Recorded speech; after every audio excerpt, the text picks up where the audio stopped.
High, সবাই কেমন আছেন? আশা করি সবাই খুব ভালো আছেন, সুস্থ আছেন। আমি শম্ভু মুখার্জি, অশরীরী চ্যানেলে আজ সোমবার আপনাদের সঙ্গে। আজকে আমি ঠিক আসতাম না, কিন্তু ব্যাপারটা হলো কি, অনেকেই আশা করে বসে থাকেন যে সোম বুধ শুক্র। ব্যাপারটা হলো যে একটা ঘটনা বলার পরে না অন্তত 3 দিন অন্তত সময় লাগে ঘটনাগুলো বুঝতে বা শুনতে বা বলার জন্য। তো সেরকম প্রিপারেশন হয় না একদিন দুদিনে, কারণ রোববার ছেলেমেয়েরা থাকে, ওরা চাকরি বাকরি করে, বাড়িতে থাকে, একটু অসুবিধা হয় শোনা টোনা এগুলোর ব্যাপারে। তো তবুও আমি যেটুকু মানে আমার মনে আছে আমি সেটুকু বলছি, এবং যারা পাঠিয়েছেন তাদের কাছে আমার অনুরোধ, কিছু মনে করবেন না। আমি যতটা তথ্য উদ্ধার করতে পেরেছি, আমি বা যতটা আমি পেরেছি, আমি ততটা আপনাদের বলে দেব। একজন কেউ লিখেছিলেন যে আপনি ভিডিও করার সময় ছবিটার পরে টাচ করে রাখবেন, দেখি কি হয়। হ্যাঁ, টাচ তো করলাম, তাহলে লাইটটা আপ ডাউন করবে না, দেখা যাক। করেছি। তো প্রথম ঘটনাটা আমি বলি। প্রথম ঘটনাটা আমাকে পাঠিয়েছে সেন্টু দত্ত, নবদ্বীপ। ঠিক আছে, সেন্টু দত্ত নবদ্বীপ থেকে পাঠিয়েছে। এখানে কি লেখা আসলো? আচ্ছা, এক্সপোজার লক মানেটা কি বুঝলাম না। তো যাই হোক, সেন্টু দত্ত আমাকে পাঠিয়েছে। ঘটনাটা হলো যে এই সেন্টু বলছে যে ঘটনা নবদ্বীপের 2004 সালে, 2004 সালের ঘটনা। তো কি হয়েছিল বলি। ওর এক বন্ধু ছিল, এই বন্ধুর নাম হচ্ছে দেবু।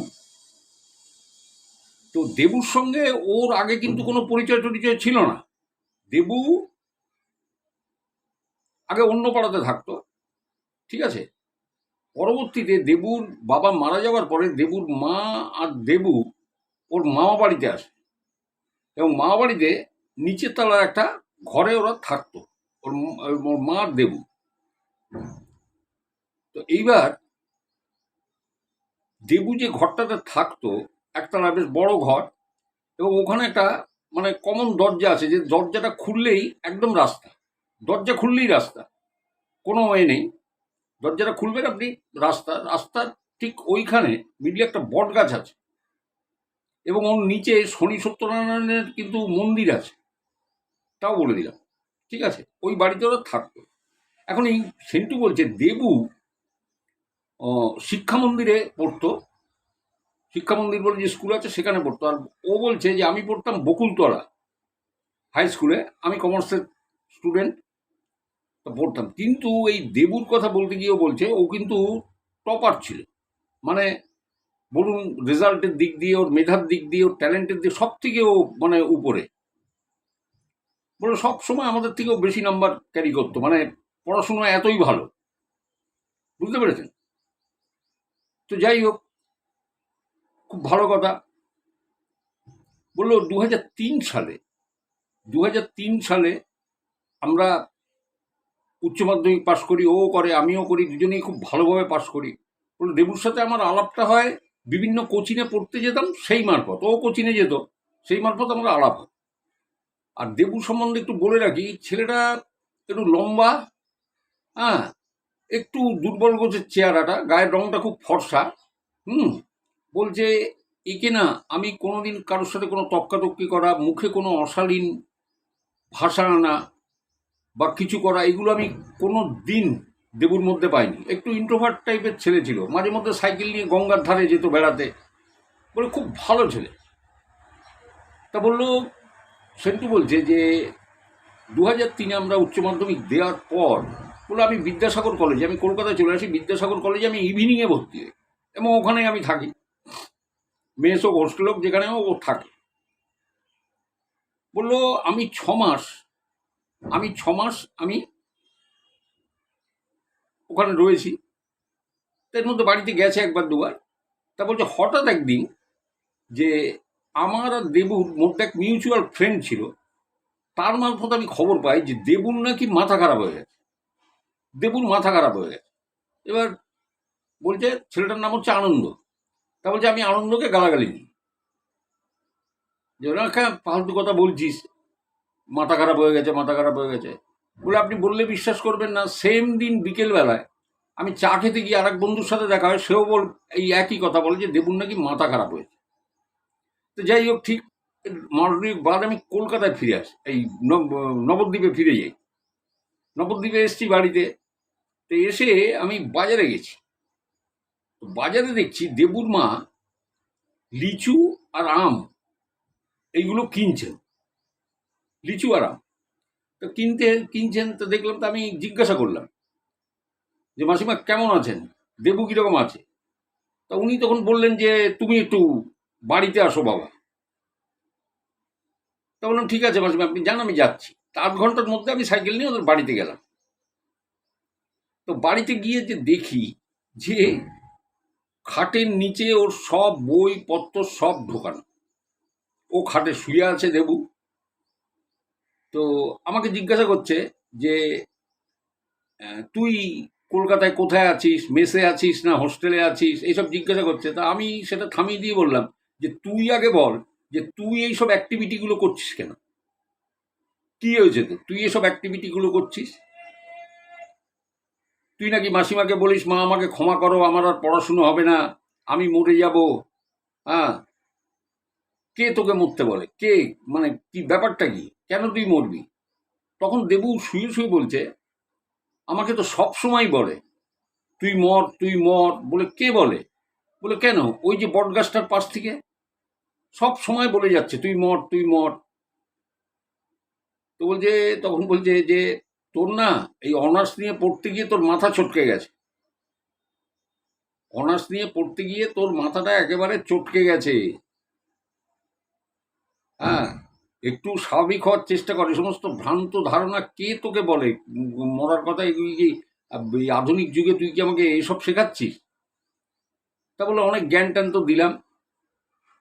দেবুর মা আমাকে আম কেটে এনে দিলেন, আমও খেলাম। তা দিয়ে ওকে একটু জ্ঞান ট্যান দিয়ে ওকে একটু উজ্জীবিত করে আমি তো বাড়িতে আসলাম। তা বাড়িতে এসে দুপুরবেলা খেতে বসেছি, তা বাবাকে ঘটনাটা বললাম। তখন বাবা বলছে ও বেশি দিন বাঁচবে না। আমি না, সিন্টু বলছে, আমি বাবার কথা খানিকটা অবাক হয়ে গেলাম। আমি বললাম বেশি দিন বাঁচবে না মানে, বাবা কি বলছো তুমি? তো বলছে যে না, ওই যে ওদের দরজাটা খুললেই যে বট গাছটা, যেখানে শনি সত্যনারায়ণের ওখানে মন্দির আছে, ওই বট গাছটা হন্টেড, ওই বট গাছটায় অশরীরই থাকে। এছাড়াও দুটো বাস্তু সাপ ছিল, একসাথে ওরা থাকতো, মেলবে, তারা একটা লরি চাপা পড়ে ওই রাস্তায় মারা যায়। আর একবার নাম সংকীর্তনের যে মিছিল বেরিয়েছিল, তখন একটা দেবী মূর্তিতে আগুন লেগে যায় ওখানে। সুতরাং ওকে যখন একবার ইয়ে করেছে ও বাঁচবে না বললো, বাবার মুখে এই কথা শুনে তো আমি তো অবাক হয়ে গেলাম। যাই হোক, এরপরে আমি আবার কলকাতাতে ফিরে আসি। তো কলকাতায় ফিরে এসে আমি 2 সপ্তাহ বাদে আমি খবর পাই যে দেবু গলায় দড়ি দিয়ে মারা গেছে।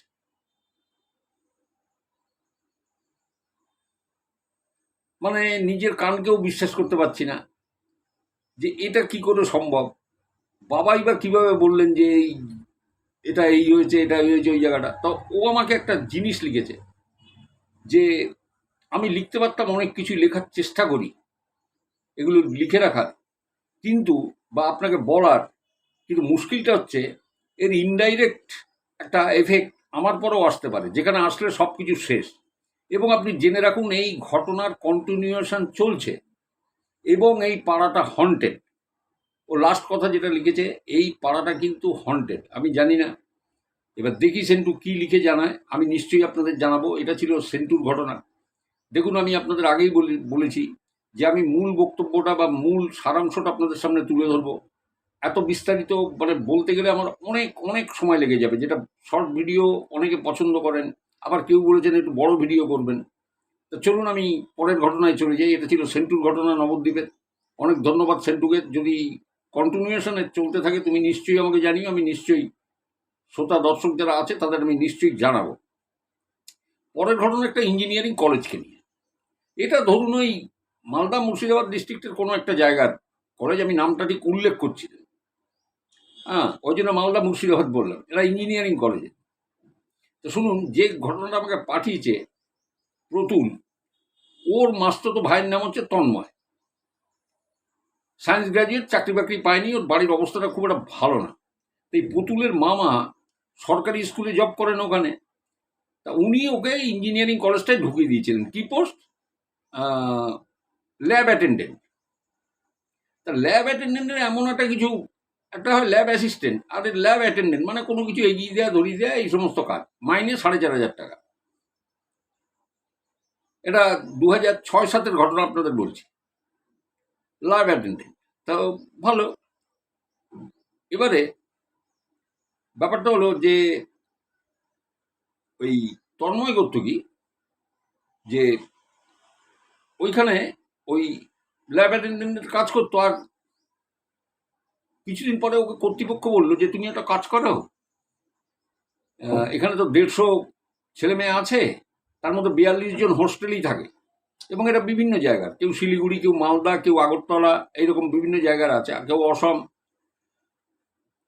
তো তুমি যদি সুপারের কাজটা করো, মানে ওই রাত্রিবেলা একটু চেক করা, কেউ নেশাবান করছে কিনা, কেউ বেশি রাত অব্দি জাগছে কিনা, কেউ হই হট্টগোল করছে কিনা, এদের একটু চুপ করানো, তুমি যদি এটা করো, সুপারের কাজটা করো, তাহলে তোমার মাইনে বাড়িয়ে দেবো। তা তন্ময় আগে করতো কি জানেন, ওই উইকেন্ডে বাড়ি আসতো, শুক্রবার পর্যন্ত কলেজ তো, শনি রবি ছুটি, ও শুক্রবার বিকেলে ও পলাশিপাড়ায় থাকে, পলাশিপাড়ায় ও চলে আসতো। তো যখন এই অফারটাও পেলো যে একটু মাইনে বাড়িয়ে দেবে, সুপারের কাজটাও দেখতে হবে, তখন থেকে ও আর আসতো না বাড়ি, ওইখানেই থাকতো, খাওয়া দাওয়া করে ওর কম্পিটিটিভ এক্সামিনেশনের জন্য ও ওখানে পড়াশোনাটা করতো, বুঝলেন। ওর সাথে আর একটা ছেলে ছিল, অশোক। এই অশোক কিন্তু পার্শ্ববর্তী এলাকার ছেলে, মানে খুব বেশি দূরে না, ওই ডিস্ট্রিক্টে। এইবারে ব্যাপারটা হয় কি জানেন তো, এইসব ইঞ্জিনিয়ারিং কলেজে তো ধরুন বিশ্বকর্মা পুজো হয়, বড় করে পুজো টুজো হওয়ার পর থেকে না একটা পুজো পুজো ভাব লেগে যায়, এবং ওই সময় থেকেই যারা হোস্টেলে থাকে তারা অনেকে বাড়ি চলে যায়, এবং আফটার পুজো ওরা আসে। তো এইরকম একটা সময়, মানে বলছে 3জন স্টুডেন্ট খালি আছে, একদম ফাঁকা ব্যারেন, সামনে দিয়ে বড় রাস্তা গেছে, আর ফাঁকা ব্যারেন, বিশাল জমি নিয়ে ওই ইঞ্জিনিয়ারিং কলেজটা, আর তার থেকে ঠিক 30 বা 40 মিটার দূরে হচ্ছে ওই স্টুডেন্ট হোস্টেলটা, স্টুডেন্ট ক্যাম্পাস বা হোস্টেল যাই বলুন, ওখানে খেলার জায়গা টাগাও আছে। তো এমনি সময় বলছে, যেমন রাতের বেলায় হোস্টেলটা গম গম করে, প্রচুর ছাত্র রয়েছে, তারপরে কেউ হয়তো ওখানে যেই লনে আলো জ্বেলে ওই ব্যাডমিন্টনও খেলে, এই নানা রকম আর কি, তাদের কোনো অসুবিধা হয় না। এখন 3জনে দাঁড়িয়েছে, সবাই যে যার মতো চলে গেছে। তো ওরা কর্তৃপক্ষকে ফোন করেছে, মানে হোটেলের যিনি মালিক তাকে, মানে হোটেল বলছি সরি, ইঞ্জিনিয়ারিং কলেজের যিনি মালিক তাকে। তা ফোন করে তিনি ফোন তোলেননি, না তুললে তখন প্রিন্সিপালকে ফোন করেছে। তো প্রিন্সিপালকে ফোন করে বলছে যে স্যার, হোস্টেলে তো মাত্র 3জন আছে, তাহলে কি আমরা বাড়ি যেতে পারি? তো প্রিন্সিপাল বলছেন না, একজন থাকলেও যেতে পারো না, কারণ দেখো এই 3জন ছেলে কোথার থেকে কি হবে, একটু দেখভাল করে রাখো, পঞ্চমীর দিন তোমরা বাড়ি চলে যাও, মানে দুর্গা পঞ্চমীর দিন তোমরা বাড়ি চলে যাও, এরাও থাকবে না, চলে যাবে। এবার এই হোস্টেলে তো ধরুন রান্নাবান্নার জন্য 3জন মাসি ছিল, যা রান্নাবান্না করতো, পাচক বা পাচিকা, আর একটা কেয়ারটেকার ছিল, কারণ 42 বা 50 জনের রান্নাবান্না করার তো লোক থাকা যায়, তা তারাও নেই, তারাও সব ছুটিতে। তো এরা মাত্র 3জন রয়েছে ছাত্র, আর তাদের পাহারা দিতে হবে। এইবারে এই অশোক বলে ছেলেটা তন্ময়কে বলছে যে তন্ময়দা, এই জায়গাটা না ভালো না। তো বলে কোন জায়গাটা? বললো এই যে যেখানে হোস্টেলটা, আমি তো এখানকার ছেলে, আমি জানি ওখানে কোনো এক তান্ত্রিক এসে ঘাঁটি গেড়েছে, এবং সেই ওখানে সাধনা ফাধনা করতো, আর তার পাশে যে জায়গাটা দেখছো না, ওইটা আগে ভাগাড় ছিল, ওখানে গবাদি পশু মানে গরু ছাগল এই সমস্ত মরে গেলে ওখানে টান মেরে মেরে ফেলতো, তারপরে কিন্তু এই কলেজটা গড়ে উঠেছে। হ্যাঁ, জায়গাটা ভালো না। তো তন্ময় তখন বলছে, দেখ তুই ভীতু একটা, ওসব কোনো ব্যাপার না, ছাড় চাল, যাবে দেখা যাবে। শোন, 3টে ছেলে তো রয়েছে, স্যার যখন বারণ করলো যে যেতে পারবে না, তো তাই হবে, আমরা পঞ্চমীর দিনই যাব। তো চল একটা কাজ করি, ওখান থেকে 1/2 কিলোমিটার দূরে একটা লোকালয় আছে, যেখানে ওই দোকানপাট বা মুরগির মাংস টাংস পাওয়া যায়, বলে চল ওখান থেকে মুরগির মাংস আর রুটি কিনে নিয়ে আসি, কাঁচা মাংস আনবো, এনে রান্না করবো বাড়িতে এখানে, আর রুটি তো থাকবেই, রুটি দিয়ে খেয়ে নেবো। তা গেছে দুজনে, মুরগির মাংস কিনে নিয়ে এসছে, কিনে নিয়ে এসে ওদের কিচেনে ওই চাপা টাপা দিয়ে রেখে দিয়েছে, রেখেছে, সন্ধ্যা হয়ে গেছে। তা ওই অশোক ওই করিডোরে দাঁড়িয়ে ও ভিডিও গেম খেলছে, একটা নোকিয়া ফোনে, অ্যান্ড্রয়েড না, নোকিয়া এমনি প্লেন যে ফোন হয় তখন, ওরা ইয়ে করছে। তো করতে করতে তো বলছে, তন্ময়দা এখানে দেখো, অন্যদিন এখানে ভালো টাওয়ার পাওয়া যায় না, 2-3টে দাঁত থাকে, আজকে দেখো গোটা চারেক দাগ এসছে, মানে টাওয়ারটা পাওয়া যাচ্ছে। তারপরে চল তাহলে একটু ছাদে চল, ছাদের থেকে ঘুরে আসি, ঘুরে এসে 8টা নাগাদ রান্না চাপাবো, তারপর খেয়ে দিয়ে শুয়ে যাবো। বলে চলো। তো ছাদে গেছে, ছাদে ঢোকার জন্য 2খানা গেট আছে, 2টো লক খুলে যেতে হবে। এখন ওরাই কেয়ারটেকার, ওরাই সব কিছু, ও খুলে ছাদের পরে ঢুকেছে, 20 মিনিট ওখানে গল্প গুজব করেছে, করে টোরে নিচে নেমে এসছে। নিচে নেমে রান্না করে যখন ঢুকেছে, তখন দেখছে ওদের কিচেনে এরকম ফোঁটা ফোঁটা ফোঁটা ফোঁটা রক্ত, বুঝতে পারছেন, কাঁচা রক্ত। এবার ওরা ভাবছে না ভাই, মুরগির মাংস থেকে তো এরকম কেটে ফেটে দিয়েছে, হ্যাঁ, এরকম তো ফোঁটা ফোঁটা রক্ত পড়বে না, কাঁচা রক্ত রয়েছে। এই চল তো, ওই 3টে ছেলে আছে হোস্টেলে, ওদের জিজ্ঞাসা করি। তো ওরা গেছে, একটা রুমেই ছিল 3টে ছেলে, তারা তাদের যে বলছে, দেখছে একজন শুয়ে ঘুমাচ্ছে, একজন বই পড়ছে, আর একজন মোবাইল ফোনে মনে হয় বাড়ির সাথে কথা বলছে। তো তাদের যে জিজ্ঞাসা করেছে যে তোমরা কেউ গেছিলে এইদিকে ইয়েতে, বলে না স্যার, আমরা তো কেউ যাইনি, আমরা তো ঘরেই আছি, আর আমরা তো রান্নাবান্নার ব্যাপার নেই, মাসিরা তো কেউ নেই, আমরা বাইরে থেকে হোটেল থেকে খাবার কিনে এনে আমরা খেয়েছি। কেন স্যার, কি হয়েছে? বলে না কিছু হয়নি, ঠিক আছে। তা তন্ময় বলছে এরা করতে পারে না এইরকম, এই রক্ত কোথা থেকে, কাঁচা রক্ত, যাই হোক ওটাকে ধুয়ে দিয়েছে। মুরগি যেটা চাপা দিয়ে রেখে গেছিল, মুরগির মাংসটা চাপা দিয়ে তুলে দেখছে না, শুকনো মাংস, কাঁচা মাংস সেরকমই রয়েছে, রক্ত পড়ার তো কোনো চান্স নেই। যাই হোক রান্নাবান্না করেছে, বলছে একটা ওই মোবাইলে গান চালিয়ে দিয়ে দুজনে রান্না করেছে, রান্না করে খাওয়া দাওয়া করেছে, খাওয়া দাওয়া করে তারপরে অশোক তো শুতে চলে গেছে। 2টো পাশাপাশি খাট আছে যে ঘরে ওরা থাকে। আর ওরা করেছে কি, খাওয়া দাওয়ার পরে ওদের যে এঁঠো বাসন টাসনগুলো আছে না, ওই যে ওরা ফার্স্ট ফ্লোরে থাকতো, ফার্স্ট ফ্লোরে না লম্বা করিডোর, মানে 20-30 মিটার মানে দূরত্ব, ঠিক ওইখানে পরপর কয়েকটা ইয়ে আছে, বাথরুম আছে, ওই বাথরুমের পাশে ওরা জড়ো করে রেখেছে, আর পাশে একটা ডাস্টবিন থাকে, ওখানে সব ওয়েস্টগুলো ফেলা হয়, ওই 2 দিন বাদে বা 3 দিন বাদে লোক আসে, তারা ওই পরিষ্কার করে দিয়ে চলে যায়। আর ওইগুলো তো রেখে দিয়েছে ওইখানে, যে পরের দিন ওয়াশ টোয়াশ করে নেবে, বাথরুমের পাশে রেখে দিয়েছে। আর অশোক শুয়ে পড়েছে। এবার তন্ময় সিগারেট খাওয়া অভ্যেস, তন্ময় ওই করিডোরে দাঁড়িয়ে সিগারেট টানছে, সিগারেট টানতে টানতে হঠাৎ দেখছে যে করিডোরটা কিন্তু অন্ধকার, আলো জ্বালা নেই, ও সিগারেট খেতে খেতে দেখছে ওই যেখানে বাসনপত্র রেখে আছে, ওইখানে একটা লোক, সে কিছু খুঁজছে। এবার তন্ময়ের একটু সাহস আছে, ও জিজ্ঞেস করছে, এই কেড়ে কেড়ে কেড়ে, যাহাতক বলা তত্তর তত্তর তত্তর করে নেমে গেল। এবার অশোককে ডেকেছে, অশোক চল তো, এরকম বলছে না আমি যাবো না। বলে আরে চল না, কে ঢুকলো এরকম ইয়েতে, সিকিউরিটিকে জিজ্ঞাসা করি। এবারে উঠেছে, অশোককে জোর করে তুলেছে, তুলে বারান্দার সব আলোগুলোকে জ্বেলেছে, করিডোরের আলোগুলোকে জ্বেলে নিচে গেছে, নিচে গিয়ে দেখছে কেউ নেই। তখন ওর যে সিকিউরিটিটা আছে, নাইটে যে থাকে, তাকে জিজ্ঞাসা করে যে কি বলো তো ভাই, এরকম একজনকে দেখলাম, বললো ও কিছু না, এখানে এরকম হয়। এবার বুঝুন আপনি কি বলবেন। বলে ও কিছু না, এখানে এরকম অনেক কিছু দেখা যায়, অনেক কিছু হয়। যাই হোক ঘরে চলে এসছে, ঘরে চলে এসছে, অশোক শুয়ে পড়েছে। এবার তন্ময় শোবে, তন্ময় শুয়ে আছে, ছাদের পরে দুমদাম দুমদাম দুমদাম আওয়াজ হয়েই যাচ্ছে, নিবৃত্তি নেই, বন্ধ নেই। যাই হোক ওই অবস্থায় ঘুমিয়ে পড়েছে। আবার কিছুক্ষণ বন্ধ হয়ে গেল আওয়াজ, আবার আওয়াজ চালু। এইবারে তন্ময় তন্ময় বোধহয় 1 ঘন্টা ঘুমিয়েছে, 1 ঘন্টা বাদে চট করে ঘুম ভেঙে গেছে। ও শুনছে গো গো করে একটা আওয়াজ।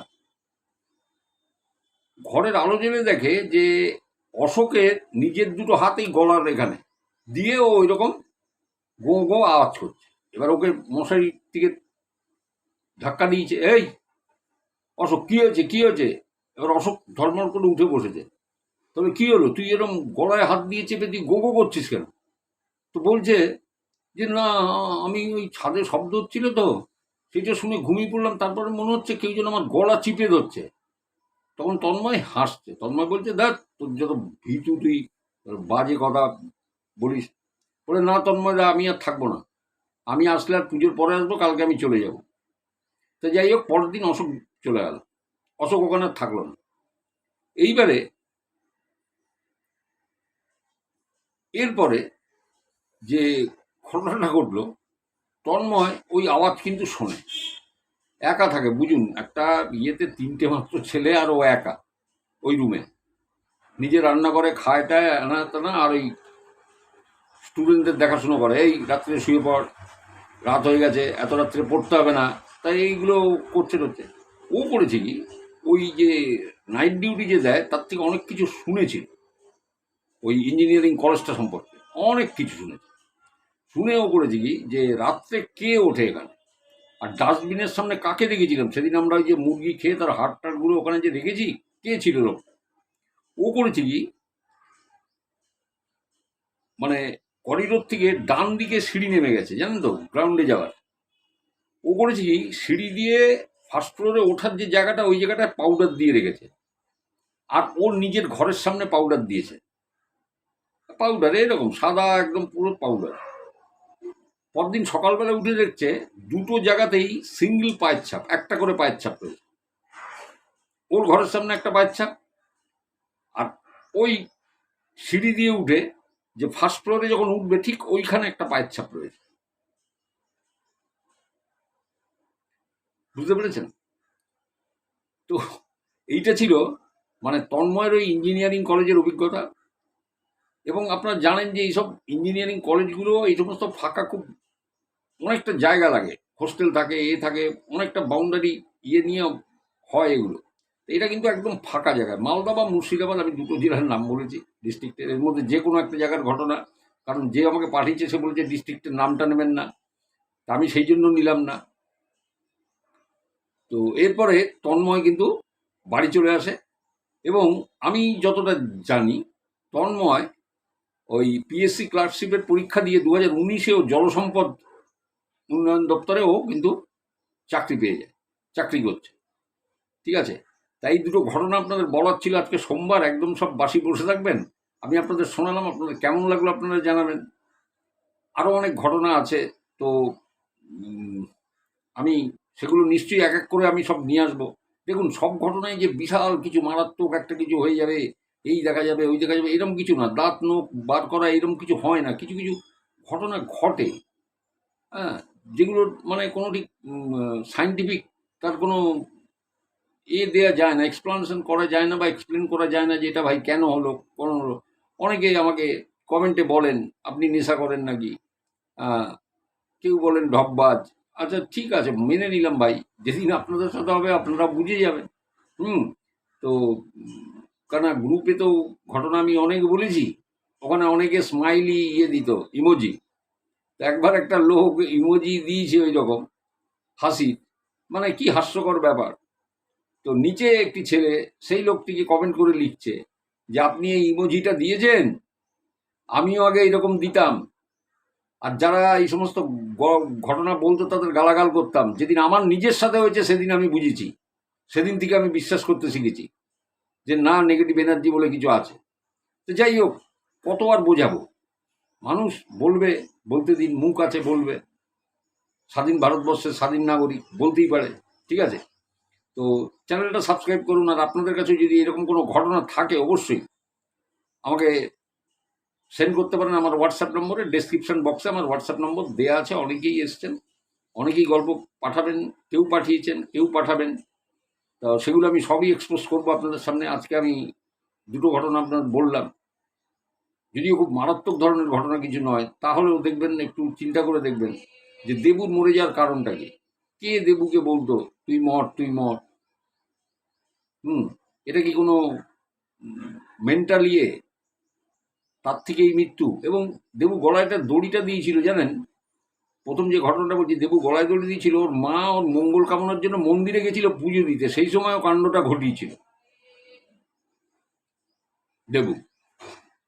এবং ও যা সেন্টুজা লিখেছে, বলছে যে পাড়াটা হন্টে, বলে আমি নিজে আপনাকে বলতে ভয় পাই যে ইনডাইরেক্ট ইয়েটা আমার পরে না আসে। এবং এখনো কন্টিনিউশন তার চলছে, এটাও লিখেছে। তার যদি কিছু এরপরে ও জানায়, আমি নিশ্চয়ই আপনাকে জানাবো, এইটুকু কথা দিলাম। সবাই ভালো থাকুন, সুস্থ থাকুন, চ্যানেলের পাশে থাকুন, অশরীর পাশে থাকুন। যারা প্রথম দিক থেকে আছেন তাদের অনেক অনেক শুভেচ্ছা, ভালোবাসা। আর যারা নতুন এসেছেন তারা প্রত্যেকটা ভিডিও খুঁটিয়ে দেখবেন। এগুলো বইয়ের ঘটনা না, এগুলো মানুষের জীবনে ঘটে যাওয়া ঘটনা। তো ঘটনা শোনার জন্য বা দেখার জন্য অনেক অনেক ধন্যবাদ আপনাদের। সবাই খুব ভালো থাকুন। আজকের মতো আসছি, আবার দেখা হবে সামনের দিন অন্য কোনো ঘটনা নিয়ে। ততক্ষণ পর্যন্ত সবাইকে নমস্কার।